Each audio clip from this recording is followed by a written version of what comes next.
On March 3rd, 1995, see the magic. Remember who you are. Feel the excitement. Simba! And hear the roar. When the greatest animated motion picture comes to video. From Walt Disney Pictures comes the story of a young prince's courageous fight. Step down, Scar. To claim his rightful throne. You are the one true king. Disney's masterpiece, The Lion King. Coming to video March 3rd, 1995.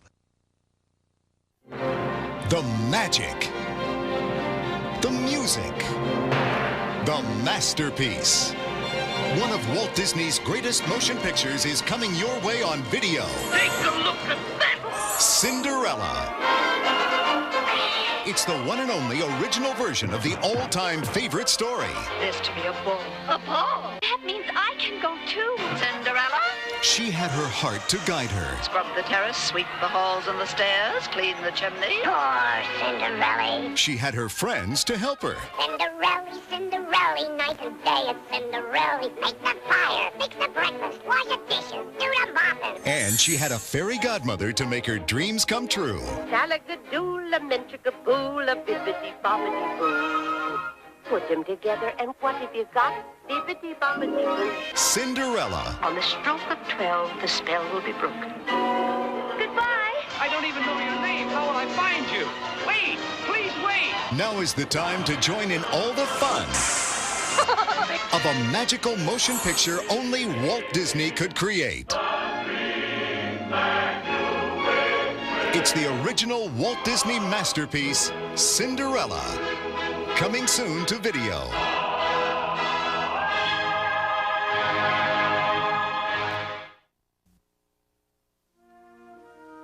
Dad, when are we gonna be a family again? A boy searching for a future. I'd say when the Angels win the pennant. And Williams and Norton collide, and the catch is blown. A coach running from his past. Are you cracking up, or is this a repeat of Cincinnati? No, it's nothing like that. And a team that's their only prayer. There's a thing called talent. They don't have it. God, if there is a God, maybe you could help him win a little. I'd really, really like a family.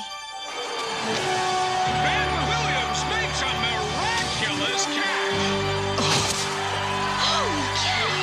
How do you do that? Two angels came out of the sky and they picked up Ben Williams. Great. A psycho kid. Oh, please, don't bring me. No. Just call me Al. No one can see me or hear me but you. Do you believe in angels? Yes! It must have been those chili dogs I ate before the game. Yeah. Unbelievable! You really do see something, don't you? Yeah! Make some kind of signal. I'll go like that, okay? Here we go again. That's the game!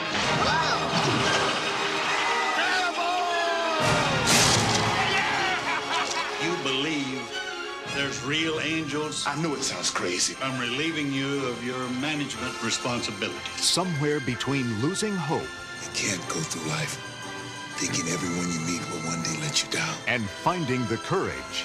You can call it angels. I won't play for anyone but George Knox. You can call it faith. That goes for me, too. You can call it whatever you like. They gave the world something to believe in. I got nothing left. Got an angel with you right now. Danny Glover. Tony Danza. Even though you can't see us, And Christopher Lloyd. always watching. Disney's Angels in the Outfield. For those who remember, for those who will never forget, and for a whole new generation who will experience it for the very first time.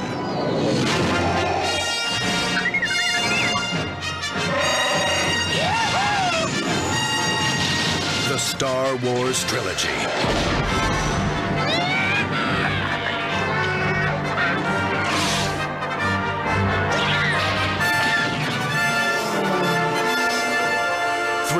timeless adventures that changed movie making forever.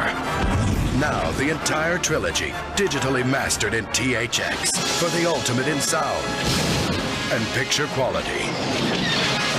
This will be your last chance to own the original version of Star Wars, the George Lucas masterpiece that launched the Star Wars trilogy. The Force is forever, for all generations. The original Star Wars trilogy on video, one last time. Hello, I'm Leonard Maltin. Star Wars may have started out as a mere movie, but it became a phenomenon. It changed the way movies were made and perceived and marketed. It ushered in a new era of science fiction and fantasy and developed a whole new vocabulary of visual special effects. And the man who created the film, who imagined it and then realized it, is here with us today to share some of his memories. George Lucas. George, if I asked you to sum up your feelings today, looking back at the whole Star Wars experience, if I asked you to sum that up in one word, what word first comes to mind? If there's anything the Star Wars experience has been for me, it's unpredictable. You know, not only in the making of the movies and in creating the stories in the first place, which is the fun of it, is because you don't know where it's going to go, and the making of them were a huge adventure. But the success and all the stuff that's come after it and everything is just, you have no idea what's going to happen next. Let's go all the way back to the beginning. What was the beginning? I would say probably the original impetus for the whole thing was, I used to watch a serial on television called Adventure Theater, and they had Flash Gordon Conquers the Universe on it, and I used to love that. So I went off and wrote my own space opera and developed the story and took it to United Artists that had the first rights to it. They said no, they didn't want it, and then I took it to Universal because I just finished American Graffiti, and they said no, they didn't want it. And finally took it to 20th Century Fox, and Alan Knight Jr. said, I'm interested. He said, I don't understand this, but I loved American Graffiti, and whatever you do is okay with me, because otherwise I don't think it would have ever gotten done, because it was crazy. You know, spaceships and Wookiees and robots, and it was just unlike anything that had ever been seen before. Tell me about that first script. Now, did you try to tell the whole story in one script? Well, at that point, it wasn't the whole story. I wrote a script, and the script was very ambitious. It told a very large story. When I finished it, I realized that it was way too big to make into a movie. So I took the first part of it, sort of the first act, and I said, I'll make the movie about this. And I had to expand on it and move it around, play with it a little bit. But I basically then focused on that as being the film. And I said, someday, if I ever get a chance, maybe I'll make these other things, the rest of it, the other two-thirds, into a movie. But right now, that's just going to have to go on the shelf, and I'll leave it there. And so that's really how the first project came to pass. The other part of it is in order to write that first script, I had to write a backstory about where Darth Vader came from, how the kids evolved, his wife, how Ben related to all that, how the Emperor came to power. And that ended up being the basis for the projects that I'm working on now. You have a go-ahead on the script. You're revising it as you're preparing now to shoot the movie. How do you begin to prepare to shoot this movie? I went around and there were no departments at the studios, no one to do this. So I had to sort of build up from scratch my own special effects company in the process of starting this whole thing. How do you find people? How do you find the right people to do that kind of thing and to invent things, which is what they had to do? Yeah, there was a small group of people that had done special effects. Some guys who worked in commercials doing the Pillsbury Doughboy and this, so there was maybe a few dozen people in Hollywood that actually had some experience. They were mostly college students. They're mostly very young. I think the average age of ILM when it started was like 24. That's the average age, and so there are a lot of kids that were like 19, 20 years old. Tell me about some of the casting decisions. What I would do is I would take the various contenders for the various roles and I'd mix them around and have them work ensemble. Because what I was trying to do is see how they all look together and work together as a group, not as individuals. And I think that was a very important part about the casting, is that I cast a group. I didn't cast one person, one person, one person. I saw how they all worked together and then chose it that way. What was the most serendipitous bit of casting? Probably Harrison. Fred Roos, who was helping with my casting, was a good friend of Harrison's, so he had him. He was a carpenter, and he sort of had him. I mean, he'd been an actor and he'd been under contract, but he was working as a carpenter, fixing their offices up. And as I was casting everybody, we said, well, we'll start doing these tests. And I said, well, we're short one Han Solo. I've only found 4. I need 5 because I have 5 of everything else. And so I just said, well, Harrison, do you want to do this? You want to stand and sort of read some parts against these other parts so we can get through this thing? And he said, yeah, and he started reading them. He read them better than anybody else did. What was the toughest part of making Star Wars?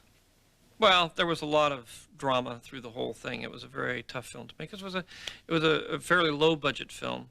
It was a $10 million movie at a time when most movies were, the big-time movies were $20, $30 million. How much of that went to effects? Well, $2 million went to effects. There weren't very many effects. And I think the toughest part was when I finished shooting, I came back to the United States. I had no editor. I had to reassemble the entire movie of what had been cut, start from scratch. I went down to ILM, and they'd spent $1 million out of the $2 million. We were about 5 months away from release of the movie, and they didn't have any shots done. And I was panicked because I had nothing. I had no movie. I had no effects. I had a big mess on my hands. When did you know it was working, that it was turning into a phenomenon with the public? It was, it wasn't really until it came out and it was in the theaters. I was still, even the day it came out, and Laddie called me and said, it's a hit, it's a hit. The first 3 performances sold out, and it's going to be giant. I said, look, all science fiction films do well in the first week. Wait until the 3rd week, and then let's see what happens. So I was always the pessimist. I'm sure you know how much Star Wars means to so many, many people around the world. We all appreciate you sharing your memories with us today, George.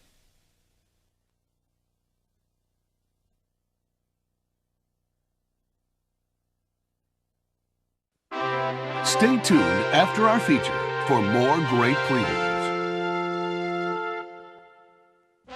And now our feature presentation.